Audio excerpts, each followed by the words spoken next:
Hey everybody, welcome to Hangin' and Sangin'. I'm Kelly McCartney from the Bluegrass Situation.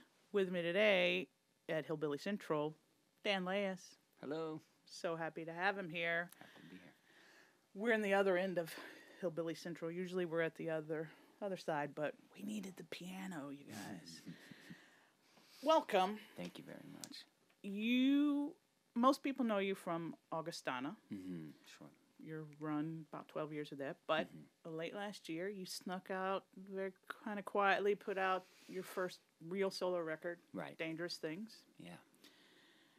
The last time I talked to you was right around the time I was releasing, right before you were about like that night or the next night, your first Opry appearance. Yes. Absolutely. How's it gone? How's it feeling? It's gone great. I suppose I have to judge it. I've had to readjust my compass as far as how to measure success. However, if you're going by record sales and radio airplay and spins on Spotify, I'd say maybe not fantastic. However, if you're going by how well you sleep at night, how well I sleep at night, I sleep very well. Okay. I'm very happy with the place I'm in creatively. It has not stopped since the release of that record and the writing of that record. I continue to go out on the road. I'm going to go support Will Hogue this fall. And I've been out playing this record and these songs, opening for like Dixie Chicks and Leanne Rimes and all these tours since we spoke, or maybe in the midst of that time. But and the stages I've been able to play on and the audience I've been able to play for have been out of this world, and continue to be a massive learning experience. And these songs have translated to those audiences, I think, as well in a live setting as across on the record, hopefully. Yeah. And have your old fans sort of stayed with you as best you can tell? Or? I think they have. Have you? I don't know. Are you out there? Hello. I get the feeling that I have a core group of folks out there throughout the world that have been and continue to be very, very supportive of not only my music, but my family and just who we are as a people, and we feel very supported, we feel very loved, and I don't know if a lot of those are new folks or people who have kind of come along for the ride with Augustana. Yeah. But either way, I feel more grateful now than ever. It's easy to take that for granted when you start out your music career in your late teens, and you get some early success. Yeah, I thought, this is normal. Right. Naturally, like most college-age kids. Yeah. This is how it always is. Yeah. This is how it all works out. You slowly I'm gonna be discover. Keith Richards. Right. It's not always the case. Yeah. But I feel more, like I said, more appreciative now than ever that I have a group of people out there that want to hear my music. Yeah. Because it's in the Dangerous Things album. It's stripped down. It's bare. It's you laying yourself out there. So it's different musically, but it's also different thematically. Yes. So it takes a lot of courage to be that vulnerable, both in the writing and in the record, but then to stand up on a huge stage opening for the Dixie Chicks, or in a club opening for Will Hogue, with a lot of people talking. I got really mad on your behalf. All those people talking over you. I've learned... You took it better than I did. It's just part of the humbling process. I have learned to be humbled in those situations, big picture and small picture. I think when we came back in the dressing room, I think I remember saying, I've let go of expecting or demanding people pay attention to me. It's their prerogative. Your job is just to put it out there. Yeah, if I'm the background music during a CW show of someone's life at the rock club, that's fine. Right. I'll do that. If I can tune them in though with my presentation Yeah. of the characters that I'm putting forward, or my own self or my own story. If my voice and the stories are compelling enough, I see that that's my responsibility to pull them in. Yeah. But yes, of course, deep down, my inner child is screaming, Listen "Please to listen me." to me! Yeah. Why aren't you watching me?" Yeah, because the themes on this record, vulnerability goes all the way through. You're addressing depression and brokenness and heartache. All of that stuff's in there. There's some happy stuff too, guys. Don't it's not all like that. But has it been lonely at all to sort of just put that out there, or is the creative freedom worth it? Oh, the creative, because you don't have the band to hide behind, but you also sure. don't have the this big sweeping anthemic melodies to hide behind either. Yeah, I feel that I made a conscious choice to run away from those things.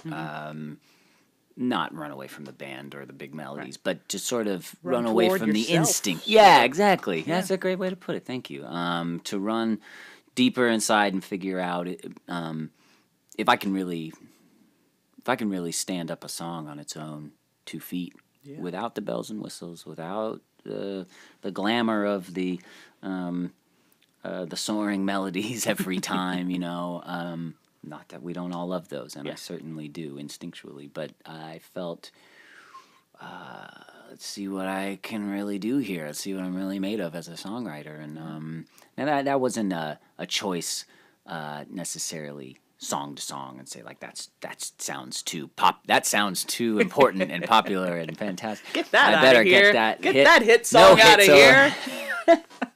We don't have room for hit songs on this record. No.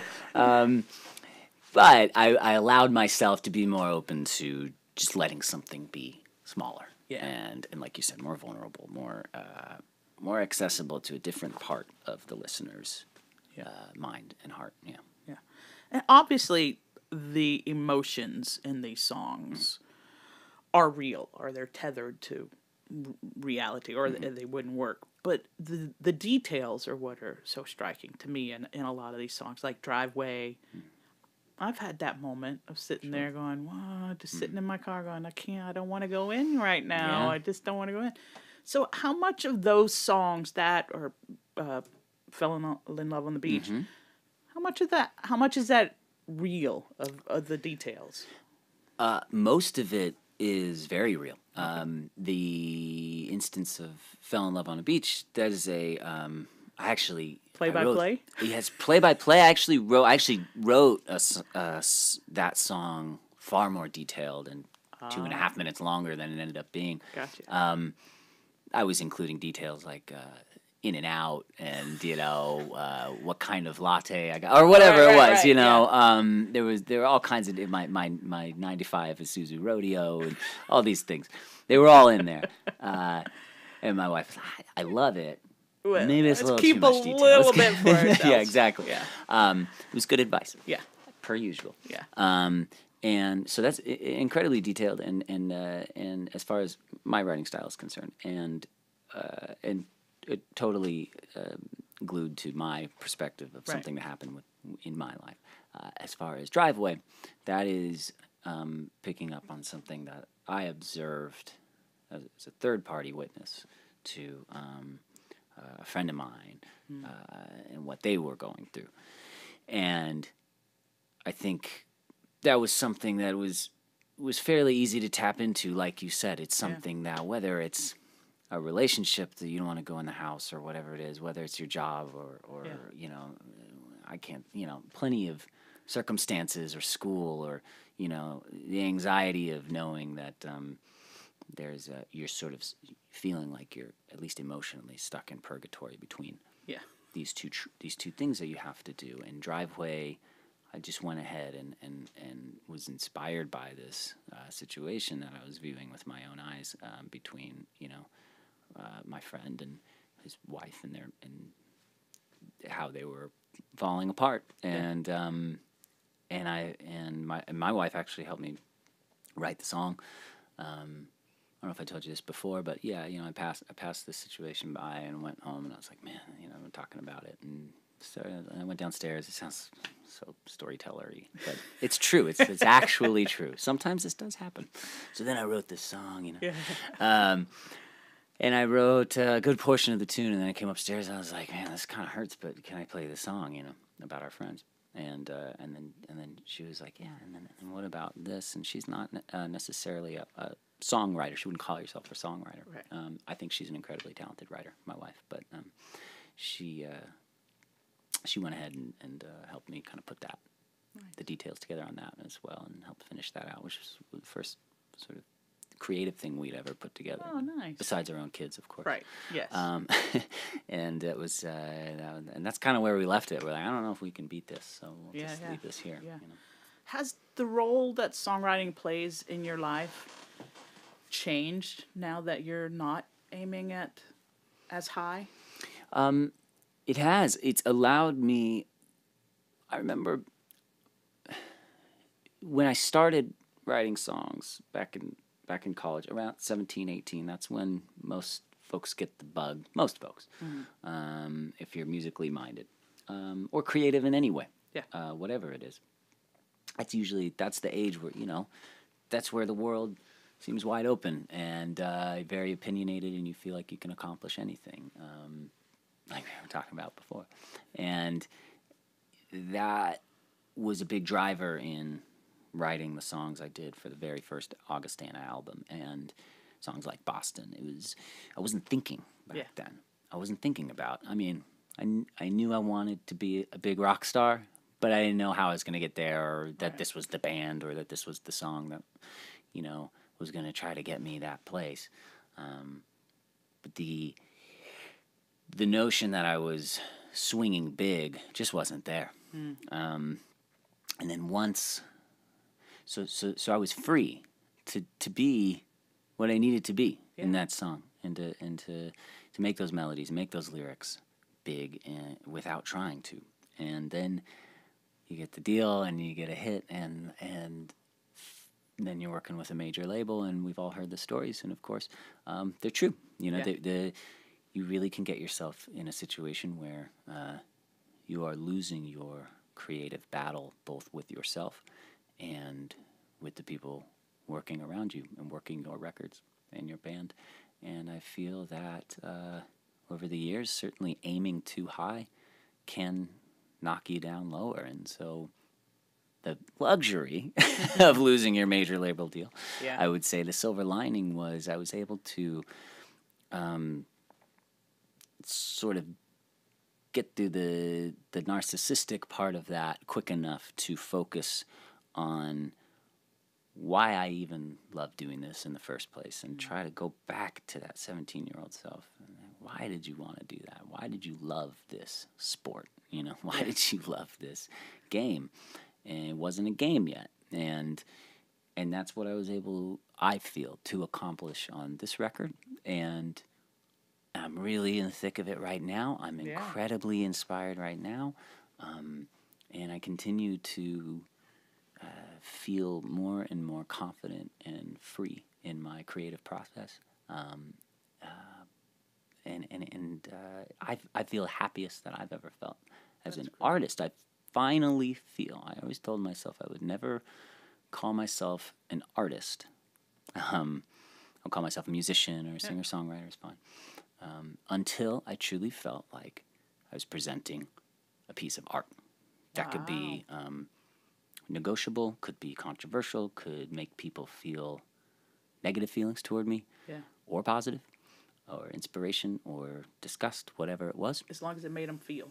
As long as it makes them feel. And I know my music has made people feel in the past, but I always felt that was the difference between being a movie star and an actor. Yes. And I felt like I love that you make this distinction for yourself. Thank you. Yeah. So that's where I feel like I'm at now. Yeah. And going forward, your new stuff, you're turning your gaze more outward. Certainly. To the world. Certainly. That's feeling pretty good, and it's probably a great outlet, a great processing tool. For you, right? I think. How does it compare to like just puppy videos? Sure. because that's where I am right now. I'm at puppy video stage. Well, I follow you. I was telling you, I follow your Twitter feed. It is very, very funny. The process of channeling what you're seeing, from my perspective, channeling what you're seeing around you is both, yes, therapeutic and cathartic.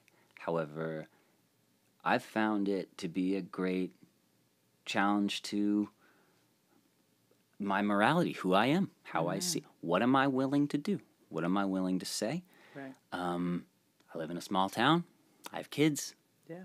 We live in the South. You know, what am I willing to do for my neighbors, for my country, for the people that I love? How far am I willing to go as an artist, with all these responsibilities that come with it? And that is the critical, I believe, critical situation that we are in. The people that we are all looking to, no matter who you tend to side with in certain situations that we're in, we're all looking to someone to say something, to make us feel something. Yeah. And to connect us, that we feel like we aren't alone in this. Absolutely. Going mad. I agree, and I think that art has always played and will always play a critical role in that connecting of people. Yeah. And I think that coming back to the question, which is, I feel that that's more challenging than maybe a lot of us in music and film, freelance writers, would like it to be. It's a lot more challenging than we'd like it to be. Yeah. Well, let's give the people a song. Sure. Absolutely. You Can Have Mine. Yeah. Let's ease into it. We'll leave them on the other one. Because You Can Have Mine actually speaks to that same theme. It's reaching out that hand to somebody who's in the hole. So thank you. They're not alone. Dan Layus. If it hurts, don't say a word. The only thing you ever heard. You can catch that dove, but don't let it fly. Filled your head with all that stuff. Filled your hands with not that much. Keeping up your chin, barely getting by. The wind will blow, the bow will break. Someday you may lose your faith. Know you long to fix those wings, but if that mockingbird don't sing, you can have mine. If you're running out of rope, you can have mine. If you're getting low on hope, you can have mine. If you need eyes to guide you home, you can have mine. If your heart is all alone, when you need a hand, call me up and you can have mine. Anytime,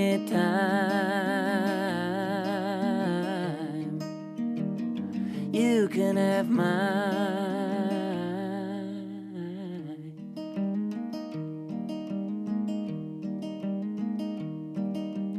Begging for a shooting star, hoping wishes get that far, waiting on an answer in the night. You might think you're on your own, strong enough to take it all, just in case I'll be right by your side. The wind will blow, the bow will break, someday you may lose your faith. Know you long to fix those wings, but if that mockingbird don't sing, you can have mine. If you're running out of rope, you can have mine.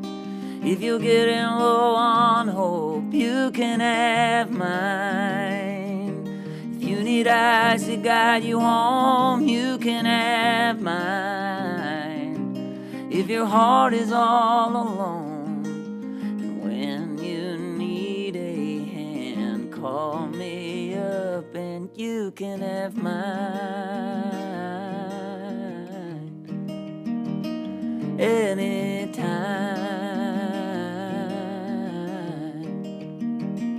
you can have mine, baby, it's fine. You can have mine.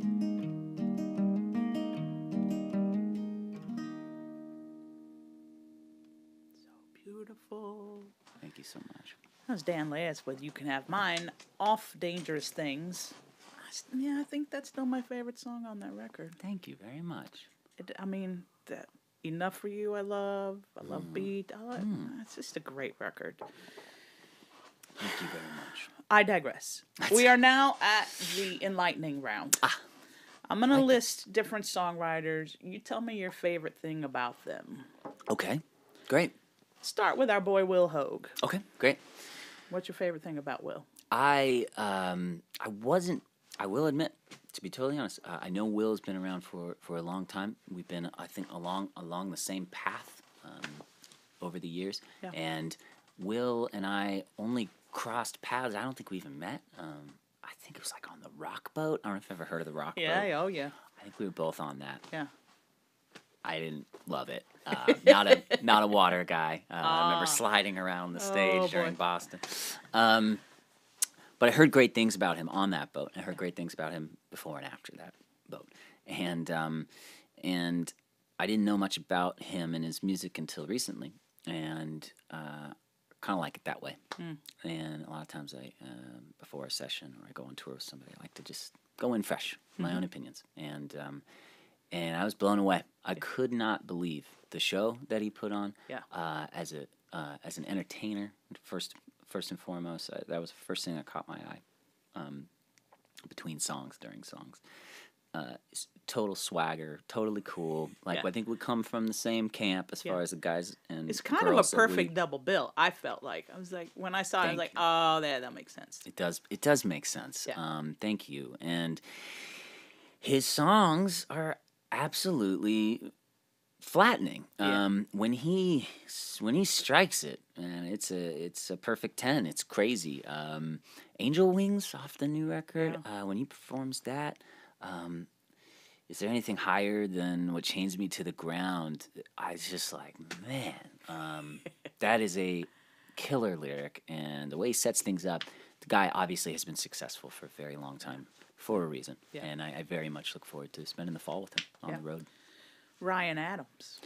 Oh, Ryan was the. I know I've said this in previous interviews. Was the best way I can describe it. He was the gateway drug to. I don't know, Americana. I don't know what we all want to call this now. I know. It's a big encompassing genre now, but gold. That was 2001. I was a junior in high school. And that was and then Love Is Hell, famously. And then Love Is Hell. That was down the road. Got the girl. That was exactly. So really, I had to give him a shout. I was going to say, do you owe him your firstborn, or something? How does that work? Really, Ryan? I don't know. Yeah. They're cute kids. They are very cute children. Yes. So we, I think I owe a great. Not I think I do owe a great debt to Ryan, and his career and his records. I know I speak for many people That's true. when it comes to that. Graham Parsons. Well, kind of following the lineage there, Graham was the first. He was the first thing beyond Ryan Adams. So before I hit Dylan, before I hit anything or Bruce even, it went Ryan. And then it went to Graham and Emmylou and that thing and the Birds, and sort of went, and then it kind of Tom Waits Neil Young in there a and little all bit. that. Tom was more recently. Okay.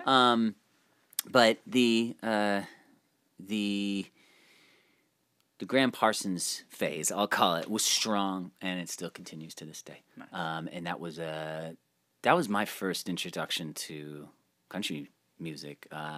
And now I found years later that wasn't even really accepted at that country, time as right. country music, Yeah. at least in a town like this. Yeah. And so now I see the role that he played. Yeah. Yeah. Last one's Randy Newman. Ah, Since you brought him up earlier. Randy Newman has challenged me in many ways and captured my songwriting heart 1,000%. His perspective and his presentation. I had no clue. I mean, I think there's a new generation of, I don't know if it's songwriters, but I know there's a new generation of people. I know he just released this new record. Yep. It's amazing. The first song, Dark Matter, is out of control. He's just like a song within a song within a song. He's just making up his like own Inception. words. Yeah, exactly. He is. His records have challenged me to push way further than I thought I could or should, even at times. I grew up in a generation where Toy Story and Pixar films were my introduction to Randy Newman. Okay, yeah. In the 90s and early 2000s, and that's how I would have known about him. Yeah. I had no clue what he had done in the 70s Right. and 80s, and it's blown my mind. I'm like, this is so adventurous and so different and so fresh, even to today. Yeah. There's nobody. A lot of it he couldn't get away with today. A lot of it he couldn't get away with it, and I don't think he tries to Right. with some of those tunes, but and maybe he shouldn't. But there's a lot to learn from him, and I'm certainly learning a lot from his perspective. All right, well, let's have you do the second song. Sure, Show sure. the people what you're learning from Randy Newman. Oh. I don't know where Well, this. this you one's know, not necessarily so right. much Randy. I have a bit more satire and some other tunes that I'm writing, but this is. one, I told you, this one's classic Elton John to me. Thank you. That's a very nice compliment. This one's a little more. I feel this one's a little more true to myself and the person I try to be.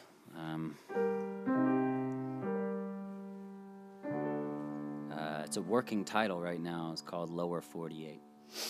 I suppose it's about empathy. Let the sun come up on the lower 48. Fill my cup with this American rain. And let it overflow. And stand with me if the river runs dry. Fill my heart with more tears to cry. Let it overflow. This is a song to America. You raised me like your own. Loyal to your subjects, a mother to us all. You brought the world together into your loving arms. But something sudden happened. Some people filled with rage chose a man with fire to fill this land with hate. Some of us stayed silent, and some just spoke too late. So let the sun come up on the lower 48, fill my cup with this American rain. Let it overflow. And stand with me if the river runs dry. Fill my eyes with more tears to cry. Let them overflow. Well, it's always been that way. The South was built on sin. The North was built for money, and the house always wins. The West, you see, was destiny, so they had to let us in. So let the sun come up on the lower 48, fill my cup with this American pain, and let it overflow. And stand with me if the river runs dry, fill my heart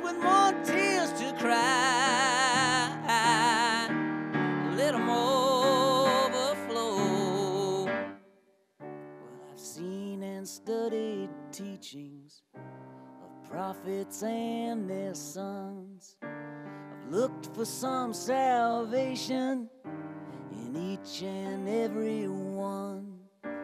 The only thing that lives forever is what we've said and done.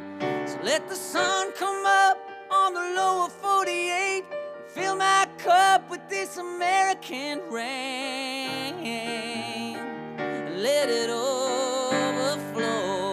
Hey, stand with me if the river runs dry. Fill my heart with more tears to cry. Let them overflow. Hey, hey, hey,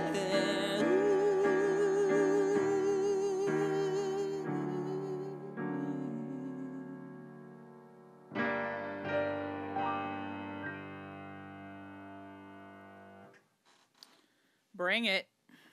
I can't wait to hear the next record. Thank you very much. If that's where you're going. Yes, definitely. Awesome. Thank you for being here. I'm thank so you very glad I much. knocked on that dressing room door. Yeah, last I'm weekend. glad you knocked as well. Absolutely. Thank you for filling me in this week. Yeah, I mean, I did have to wait between Will's songs because he was tearing it up. That's but okay. whatever. That is true. Here we are. We Yeah. made it.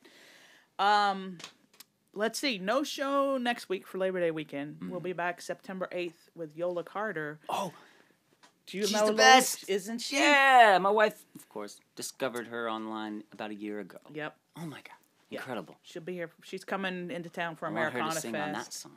All right. You know We what can I'm hook it up. God, I'll hook you amazing voice. Yeah. So Yola Carter on September 8th. And then during Americana Fest, I'm going to go ahead and tell you guys. September 14th at Thursday, Leanne Womack and Deer Tick. And then the 15th, Turnpike Troubadours and Willie Watson. Whoa, you guys are a seriously big deal. Yeah, that's right, Dan. I'm in good company here. That's right. We don't mess around on Amazing Hangin' and work. Sangin'. Great We work. get it done. Yes. So we'll see you then. Have a great Labor Day. Over and out from Hillbilly Central.